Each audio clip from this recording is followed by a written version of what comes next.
É isso aí, rapaziada. Estamos de volta na programação. Muito boa tarde, eu sou Lígia Zottini, diretamente aqui da Rádio Geek em São Paulo, uma São Paulo chuvosa hoje à tarde. E basicamente nós entramos com o Tecnomagia na sua 18ª edição. É o programa que, como a gente gosta de relembrar sempre, combate o efeito Black Mirror. Que é o lance de não acreditar que tudo vai ser o melhor da tecnologia com o pior do humano. A gente gosta de trazer aqui os recortes do melhor do humano usando essa tecnologia. E hoje a gente tá aqui com o Fernando. Prazer, viu, Lígia, de estar junto com vocês aqui nessa cidade bacana que lembra a minha Belo Horizonte, chuvosa. Só não lembra um pouco do trânsito, mas a gente supera isso. Exatamente. Né? Você já veio de manhã, já vai estar aqui, fez um monte de coisa, tá voltando pra BH. Exatamente, e conhecer essa casa maravilhosa, a casa geek aqui de vocês. Maravilhoso. Prazeraço te ver de novo. Diretamente do TED pra cá, e a gente vai conversar um pouquinho sobre isso. Eu acho que a conversa hoje é de verdade com o Fernando aqui Parreira. Ele é um executivo de tecnologia, uma pessoa de inovação, é um esportista. Eu gosto principalmente da parte que você fala que você é um influenciador de vidas saudáveis, Fê. Como é isso? Na verdade, eu acredito muito em energia. Eu acho que tanto eu quanto você, a gente não se encontrou no TED por acaso. Não. Né? E um pouquinho antes a gente estava falando sobre isso, e eu acho que pra gente poder levantar todo dia de manhã e se propor até felicidade própria e distribuir essa felicidade para as pessoas, a gente precisa de ter, no mínimo, essa carcaça aqui bem alimentada, bem cuidada. Então eu sou, de fato, eu posso falar com um evangelizador aí por onde eu passo, de tentar ser o mais disciplinado possível e utilizar isso daí no meu dia a dia. Maravilhoso. Bom, o nome, né, do nosso programa aqui hoje, ele tem a ver com os futuros serão mais ser do que ter. Porque tem a ver com o tema que você levou lá. Exato. E a gente sempre gosta de deixar aqui, por exemplo, os canais do programa, né? O programa, a gente tem tanto a parte do WhatsApp, quem quiser perguntar ao vivo, quem quiser perguntar depois. Mas, na verdade, o número famoso é o 119-7313-6617. A gente tem o programa reprisado tanto nas plataformas do Voicers quanto aqui da Rádio Geek, YouTube, Facebook, Instagram. Temos isso em podcast depois, Deezer, Spotify. Tá por todos os lados a informação. Vamos difundir essa informação. Então, basicamente, Fê, vamos começar. Pra não ir direto no ser ao invés do ter, a gente tem que saber quem você é de fato, não o que você tem, tá? Legal demais. Na verdade, é tão difícil a gente responder quem que a gente é, né? Quando a gente faz esse exercício, parece ser uma dinâmica fácil, mas chega em um lugar onde tem pessoas, pode ser dentro de uma família mesmo, poucos membros, e fala, olha, você não pode falar nada do que você tem. E ter significa também formação, enfim, emprego. Você não pode falar nada, você tem que falar quem você é. Geralmente vai dar aquela tela azul, deixa ali alguns segundos ali pra pessoa falar, cara, mas quem eu sou mesmo? Então é um exercício muito bacana, mas praticamente eu sou um cara aí que tô chegando nos meus 40 anos, não tenho problema nenhum de falar disso. Não mas basicamente a idade citada aqui é por causa dos estudos quanto aos setênios. Eu acho que eu tento cruzar isso daí um pouco. Eu tô no meio do meu setênio entre 35 e 42, eu acho que bate muito isso. Mas eu venho de tecnologia desde os 12, 13 anos de idade e percorrendo também administração, gestão, um mestrado em inovação e empreendedorismo, algumas coisas de estudos meio loucos sobre antropologia, essa coisa toda. Mas hoje eu estou como executivo de uma empresa de tecnologia chamada Robson, em Belo Horizonte, e que a gente trabalha gamificação e gestão de pessoas. Então, quando eu comecei a unir isso daí, de certa forma, eu observei que eu ia também lidar com desenvolvedores e que esses caras entre 17 a 25 ou 30 anos, eles não têm... A questão não é nem ter respeito, que é a palavra que eu vou usar, mas assim, não existe hierarquia. Ou eles, de certa forma, eles te admiram, ou eles não te admiram. É uma certa admiração. E para isso, para entrar neste mundo, eu procurei a entender quem somos e, de certa forma, quem eles são para que a gente traduza. E quando a gente fala de economia compartilhada, eu vejo você lá falando de soft economy e tal, a gente vê que essa galera também não se importa muito com o ter. Então, tipo assim, a gente tá mais ou menos nesse meio. Então, essa loucura minha é o que trouxe, talvez, aí a palestra do TED, o que eu tenho pensado nos últimos 3 anos aí a respeito.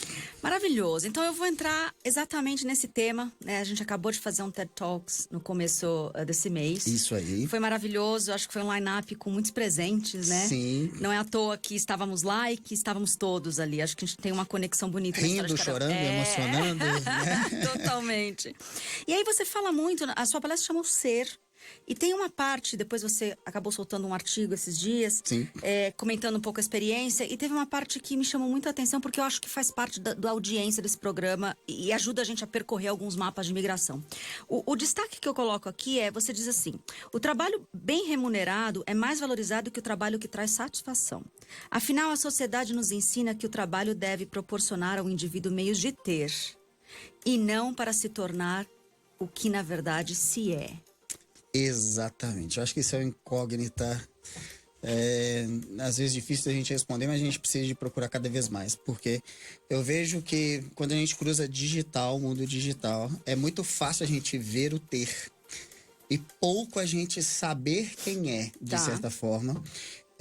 Principalmente quando a gente fala de redes sociais, enfim, é um mundo focado em frases bonitas, em vídeos motivacionais maravilhosos, de pessoas que estão na foto, mas não são aquelas pessoas. Sim. Na verdade, é a pessoa no estado do ter, né? Eu gostaria de ter um carro, eu gostaria de ter uma viagem. E que muitas vezes essas pessoas, elas passam por esse fato de ter, mas de não aproveitar. Tá. Então eu acho que é uma crença minha que a nossa sociedade, ela nos molda desde a época talvez aí dos meus pais, dos avós, no intuito de ter, você precisa de ter casa, você precisa de ter casamento, você precisa de ter um carro. E acho que as redes sociais trouxe agora uma certa concorrência negativa em quem tem mais. Tá. Antes isso ficava um pouco mais oculto, assim, mas acho que hoje, em poucos segundos, o dedinho rolando ali, a gente tem essa sensação, poxa, como é que esse cara tem a condição de viajar, ou como essa mulher tem a condição de fazer muita coisa. Então, eu acho que a gente está sendo moldado por isso. Tá numa hora da gente tentar resgatar. E talvez o fato de ter, não é que eu tô falando, poxa, o Fernando, cara, quem estiver escutando, falar, o Fernando não tem nada. Não é isso, mas é tentar aproveitar cada momento. O fato de ter tem que cruzar com o ser. Tá. Poxa, eu vou fazer uma viagem e é um sonho, talvez eu veja uma foto da Lígia lá em Miami, que eu não conheço ainda, que legal. Cara, mas eu tô aqui no Rio de Janeiro, curte a viagem do Rio de Janeiro, sabe? Tenha a viagem do Rio e seja a viagem do Rio de Janeiro. Uma hora você vai chegar em Miami, mas não tem aquela, poxa, como é que eu faço para que eu tenha aquela viagem? Não, esquece um pouco disso. Então é esse paralelo aí que eu procuro trabalhar. E Fê, você me trouxe aqui a história de... eu sempre falo nas falas, né, nas palestras que a gente acaba dando ao redor do Brasil, que cada um tem o feed que merece, sabe? Das mídias sociais. Teve uma vez que eu fui até mal interpretada, mas de uma forma geral, assim, se a pessoa não é vulnerável, se ela não tá super numa consciência de vulnerabilidade, todos os outros são responsáveis pelo seu feed, tá? Exatamente. E aí, desse lugar, se você entra lá e aquilo te faz mal, você entra numa mídia social, seja ela qual for, e você começa a ter raiva, ódio, inveja, que é essas coisas do ter, alguma coisa no seu ser tá fora de lugar. Primeiro fecha, vai lá entender qual é a origem daqueles sentimentos, porque não é o post do coleguinha. Exatamente. E aí você volta e tenta fazer uma limpeza naquele seu feed. As pessoas que estão te instigando, você não precisa. Pensa que o feed é a sala da sua casa. Exatamente. Você não pode deixar aquilo sujo e ruidoso. Tem que inverter a lógica do algoritmo e você, de fato, começar a ter pessoas que te inspirem a fazer coisas diferentes, a ser pessoas diferentes, a sua melhor versão. E é uma luta diária, né, Lígia? Diária. Porque quando a gente fala de algoritmos, duas pessoas de tecnologia falando disso, soa como sons positivos em nossos ouvidos, mas, cara, o Instagram, ou o Facebook, ou qualquer outra rede social, ela, de certa forma, tá te instigando a comprar. O fato não é, poxa, as redes sociais é um conjunto de fotos bonitas. Não é, eles são um e-commerce. Então, os algoritmos vão trabalhar para poder te vender o ter mesmo, né? Então é uma briga, eu acho que concordo 1000% com você nessa reciclagem aí que nós temos que fazer. Precisamos. Bom, o outro tema aqui que você acaba trazendo bastante é um paralelo interessantíssimo sobre as evoluções, as transformações tecnológicas, o excesso de informação, os novos meios digitais, as redes sociais podem influenciar de forma cada vez mais negativa a nossa sociedade. Para que isso não aconteça, será necessário irmos um pouco na contramão com a evolução do mundo, sermos mais humanos e menos robôs. Me conta um pouco como é que você faz para se autoconhecer. Porque a hora que você fala mais humano, significa que a gente está saindo de uma sociedade que era tudo empacotada, encaixotada, na verdade. Linha de montagem, era um padrão de família, um padrão de casamento, um padrão de trabalho, um padrão de estudo. Uma série de padrões para uma sociedade mais, sabe, inédita, mais autoral. Como é que você desenvolve o seu lado humano? E conta um pouco como é que foi a jornada, porque todos nós estamos deixando a robotização de lado. Como é que foi a sua jornada? Em que momento foi? É engraçado falar disso, porque eu sempre fui uma pessoa mais tímida, mais reservada, mais na minha. E talvez com todos os indícios para seguir um padrão de sociedade, né? Um padrão do qual estude, trabalhe, case, enfim, e tenha filhos ou qualquer outra coisa parecida. Por exemplo, eu não tenho filhos, então eu já fujo um pouco aí desse padrão. Mas, brincadeiras à parte, eu acho que o exercício que eu faço é diário de tirar o meu eu mesmo. Eu tento fazer esse exercício e tento transpor isso. É como se eu falasse assim, cara, tira o Fernando pro lado de fora e se auto-enxergue quem você é, de certa forma, né? Então eu tenho buscado esse exercício aí diário para que eu, de certa forma, seja o menos robô possível. O que eu tô chamando de robô? Na verdade, uma é não no sentido físico de robô, para seguir esses padrões da sociedade em si, e de não ficar muito refém de tecnologia em si, sabe? Mas colocar as coisas de uma maneira muito prática. Então, quando cruza, por exemplo, o lado esportista, o lado emocional, eu tenho tentado cada vez mais buscar isso, né? Eu até brinco com a minha esposa que eu falo, cara, eu não chorava e passei a chorar. Que coisa estranha que é essa, né? Então, assim, será que robô chora, de certa forma? Então, eu acho que eu tô procurando mais uma humanização. Eu acho que é isso. É em pequenos atos. É de ver uma pessoa e dar nela um abraço, ao invés de simplesmente mandar uma mensagem. Boa. Mas eu também sou muito crítico com isso. Esse lado matemático meu ainda existe. Eu sou 0 ou 1. Se a pessoa não está disposta, eu prefiro deixar essa pessoa de lado. Então, não importa se é minha família, é um outro assunto, família. E, poxa, família, todo mundo tem que se amar. Não, família a gente cai, a gente não escolhe. Então, muitas vezes a gente tem amigos que falta você dar um abraço nele diferente do que simplesmente se mandar o melhor vídeo, Não que isso não faça sentido, faz, cara, mas viva aquilo, né? Viva. Esteja mais inteiro nas situações. Eu brinco que, na verdade, a única coisa que divide a gente mesmo, se você for fazer um drill down, né? Chegar na raiz do que divide os humanos, eu ouso dizer que não é etnia, não é dinheiro, não é sua orientação, seja qual for, religiosa, amorosa, afetiva. Não é. É a frequência que se opera. Sim. E por frequência eu gosto de entender valores, visões de mundo, o que você emana, porque a gente emana o tempo todo, né? Coisas. E isso separa a gente. Exato. E aí você começa a operar por aqueles bem semelhantes, né? A essência é semelhante, o exterior é de todas as diversidades possíveis, mas os mundos quase não se cruzam do ponto de vista essência. E aí, como você disse, pode ser família, pode...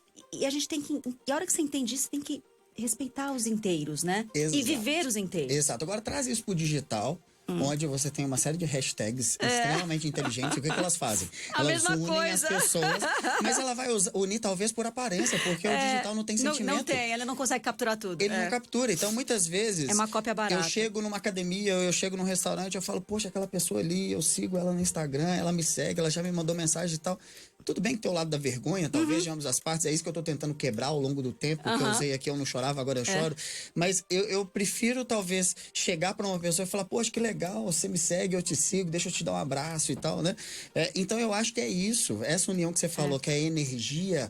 O nosso digital ainda não conseguiu. E acho que não vai conseguir nunca. Vai demorar muito para isso acontecer, entendeu? Exatamente. Vamos falar só de algoritmo rápido, né? As máquinas são inteligentes. Eu não acredito em inteligência artificial, é um outro assunto aqui. Eu acredito no aumento de inteligência. Um cachorro pensa mais do que uma máquina. Exato. Quem te diga é sentimento, né? Então a gente tá um pouquinho longe disso daí ainda. Então maravilhoso. Acho que esse abraço aí falta. Ô Fê, mas assim, teve alguma data ou você já nasceu meio acordado? Assim, eu gosto como pesquisadora de saber quando é que aconteceu, porque eu acho que tem uma tendência aos últimos... Eu brinco que os maias estavam certos porque eles falaram de 2012. Mas eles também não sabiam que era 2012 que a galera ia virar mobile, tá? Sim. Então eu brinco que os maias, eles fizeram aí a previsão de que o mundo iria acabar tal qual a gente conhecia e um novo sistema de coisas iria nascer. Esse sistema de coisas veio capitaneado por celulares inteligentes, tá? Perfeito. Porque a hora que a gente veio em 2012, todo mundo conseguiu de alguma forma, nessa virada 13, 14, 15, celulares inteligentes, pacote de dados, a gente transmite pensamento em 3 cliques, andando, né? Exatamente, pro bem ou pro mal. Mas a gente emite, né? Exato, exatamente. E eu acho que desse lugar é onde começou a ter uma expansão de humanos, porque a gente começou a ficar conectado 24 horas por dia, né? E é comum as pessoas falarem, poxa, Lígia, comecei num desconforto em 2013, o desconforto ficou grande em 2015, eu fui buscar ferramentas de autoconhecimento, de melhorar a minha vida, e aí ficou insuportável a partir de 2015, eu fiz grandes mudanças, seja mudança de relação, mudança de trabalho, é uma data que se repete. A sua aconteceu de alguma forma nesse meio do caminho aí? Eu vou te falar que eu tô surpreso, porque assim, nunca parei para pensar exatamente nisso. Nessa analogia que você fez, mas se eu for falar em time, é mais ou menos isso. Acho eu te que tá falo que é com dos todo últimos mundo, né? 6 anos, talvez aí 7 anos.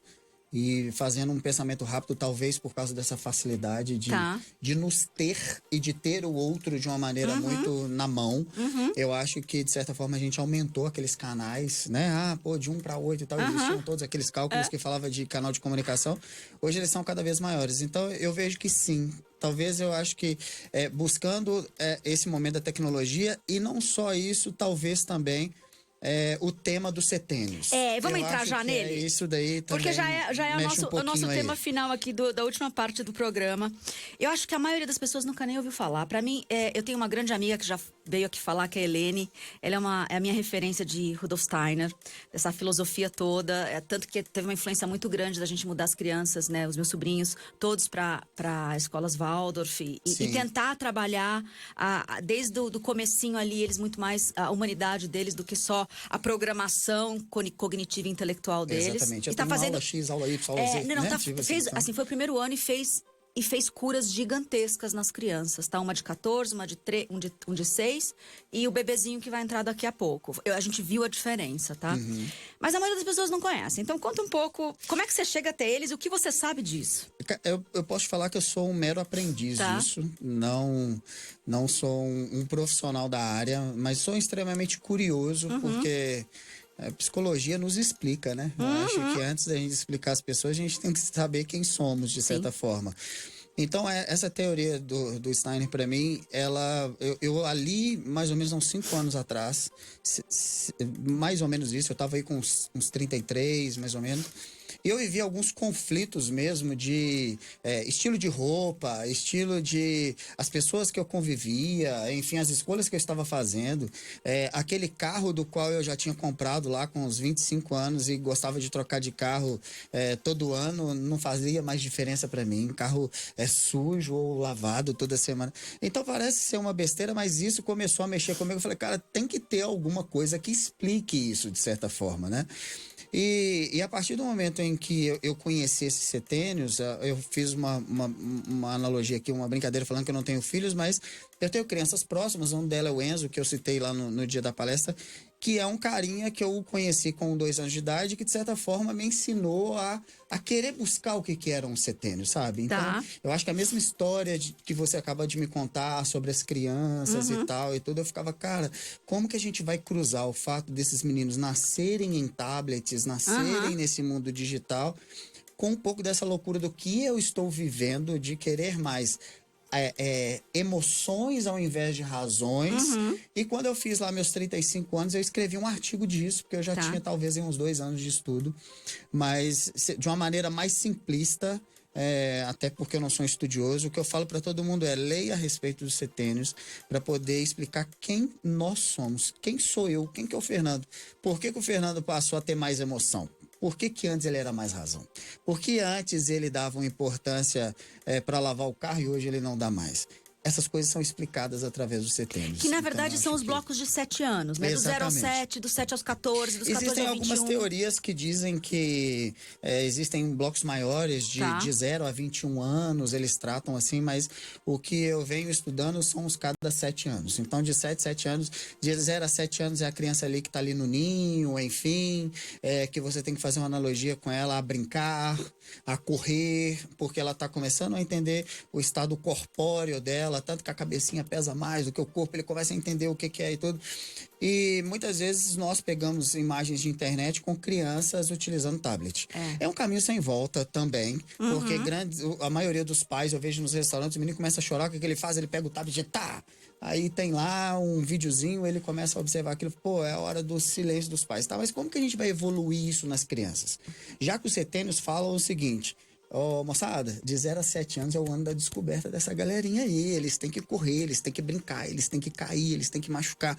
Como que você faz isso utilizando só tecnologia? Não pode ser o excesso, né? Exatamente. Porque muitas vezes a gente delega como a gente delegava, botava as crianças na rua ou botava elas na frente da televisão. O problema continua semelhante e a tecnologia continua sendo a fuga de algo que você não quer encarar, e hoje, isso dá qualidade para essa história toda. Exatamente, hoje cada vez mais, porque na minha época não tinha computador. Então, o meu impeditivo era televisão ou videogame. A mãe virava e falava: você não vai assistir televisão, acabou. Você tinha que procurar fazer alguma coisa, né? Nem que seja mexer nas gavetas da casa, você estava se autodesenvolvendo, você estava fazendo...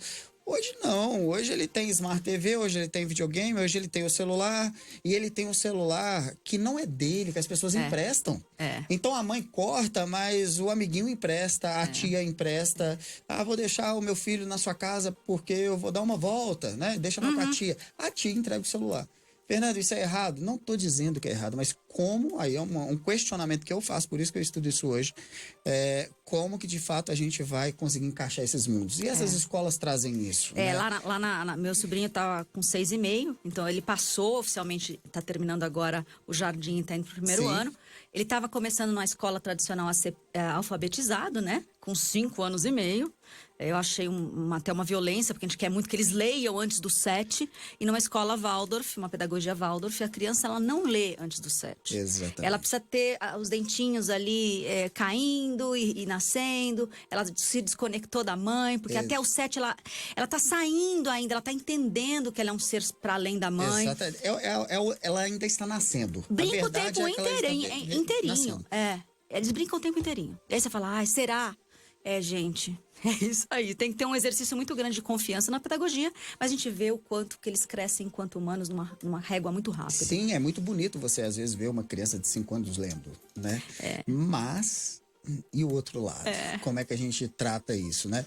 E óbvio, a tecnologia é maravilhosa no seguinte sentido, de você pegar uma criança com 10, 12 anos falando inglês, porque para que ele passe de fases no jogo, ele assiste no canal, os canais que ensinam em inglês. É legal, tem o seu benefício, mas assim, então quanto a gente está acelerando outras coisas que nós não somos robôs, nós precisamos ainda do corpo, a gente ainda precisa dos dentinhos, a gente ainda precisa desse estado físico nosso aqui, né? E espero que continue por muito tempo. E a gente tem que aprender o equilíbrio. Todas as vezes que, por exemplo, a gente aplica lá óculos de realidade imersiva em crianças, é muito comum a gente fazer um exercício depois de devolver elas para o corpo, porque elas ficam hiperestimuladas, diferente do adulto, que já está hiperestimulado, mas ele tem consciência de que ele entrou numa realidade não real. Ou digital e saiu, a criança não tem isso. Ela já vive em teta, ela já vive num estado de hipnose praticamente. A hora que você bota ela numa realidade imersiva, como é que eu faço ela voltar? E eu tenho um exemplo claro, assim, posso disponibilizar o vídeo para você depois você postar. O Enzo é meu laboratório. Né? Logo quando saiu os óculos de realidades virtuais, a gente começou na empresa a estudar a respeito disso. Eu coloquei ele para poder jogar jogos. E existe uns 2 vídeos aqui que na época eu fiz justamente disso. Eu fiz testes com ele de deixá-lo no escuro numa sala e jogando em aproximadamente 1h30. Uma criança fica jogando 1h30. Quantos aninhos ele tinha? Ele tinha 9, mais ou menos. Quando você tira o óculos dele, o sorriso dele para mim demora em torno de uns 20 segundos. Porque ele não sabe onde ele tá. Literalmente, você tira o óculos dele assim, e eu tô filmando ele de baixo para cima, ele olha para um lugar, ele olha pro outro, e de repente ele dá uma risada. Aí quando você para pra ver o vídeo de volta, você fala, ele tava imerso em outro mundo. Eu quero muito ver esse vídeo. Eu vou te mostrar e te mando ele pra você poder ver que quem não entende fala, olha que bonitinho, né? Ele tá de óculos. Não, cara, mas tem um lado aí que a gente precisa ajudar, ter cuidado e a gente precisa trazê-los de volta. Sim. Eles não conseguem voltar sozinhos como a gente volta. Então, assim, é muito comum eu pegar nas crianças e fazer uma massagem, ou a gente vai correr, ou a gente vai tomar um banho. Vai treinar um jiu-jitsu, vai treinar um judô, vai fazer um balé, vai entendeu? tomar um banho, entendeu? E aí volta pro corpo e aí vai comer alguma coisa, porque a principal ponte que não existe no mundo digital é a comida. Então, traz algo gostoso, devolve a criança. E ela não precisa ser só óculos de realidade imersiva, tá? Pode ser, ele tá muito tempo no videogame, ele tá muito tempo no celular. Faça coisas que devolvam ele pro corpo dele, entendeu? A gente precisa, como adulto, ter esse equilíbrio ao redor. Do contrário, é uma televisão altamente potente, descompensando uma série de coisas, né? Exatamente. E a gente, de novo, a gente defende as tecnologias para ter esse equilíbrio. E que é um caminho sem volta. Mesmo que nós não fôssemos aqui profissionais de tecnologia, não tem como lutar contra mais. Não tem. Está aí, a gente só tem que defender o outro lado humano ainda. Que é por isso que a gente tem que saber todas essas ferramentas. Eu estava brincando ontem na palestra que a quantidade de aplicativos que nasceu nos últimos 6 anos por conta da gente se tornar móvel, inteligente, celulares inteligentes, é a mesma quantidade de ferramentas que explodiu de autoconhecimento. Sim. De coach, a constelação familiar, terapia, sei lá o quê. Eu nunca vi tanta opção. É a mesma quantidade. Tem um motivo pelo qual as coisas estão acontecendo, entendeu? Exatamente. Nem que seja pro mercado, né? Não tem problema, mas tá tendo demanda, né? As pessoas querem, elas não estão dando conta. Exatamente. Né? Elas querem entender como é que é viver melhor. Exatamente. Eu acho que essa busca nossa, seja ler um livro, muitas vezes eu até brinco com a minha galera do esporte, que vídeos de motivação são muito importantes, mas a ação é mais. Né? Então, assim, a gente tá com uma série de coisas, seja de coach, seja de constelação, uma série de coisas são positivas, gente, são, mas assim, não adianta querer emagrecer se não fechar a boca ou fazer exercício. De preferência as duas coisas, né? Não sai sozinho. Não nasce sozinho. Poxa, eu quero... não existe atalhos. Não existe. A verdade não tem, né? Se a vida vai para onde você coloca a sua atenção, porque onde você coloca a sua atenção, você coloca a sua energia. Né? Exatamente. No final é isso, né? O grande troca energética da humanidade. Exatamente. Fê, foi uma honra falar contigo aqui. Eu acho que eu queria fechar muito com a citação que você teve do Gandhi. Ele disse em algum momento da existência dele algo assim: a sabedoria em se preparar para ser deve ser maior do que ter. Ter será consequência do ser.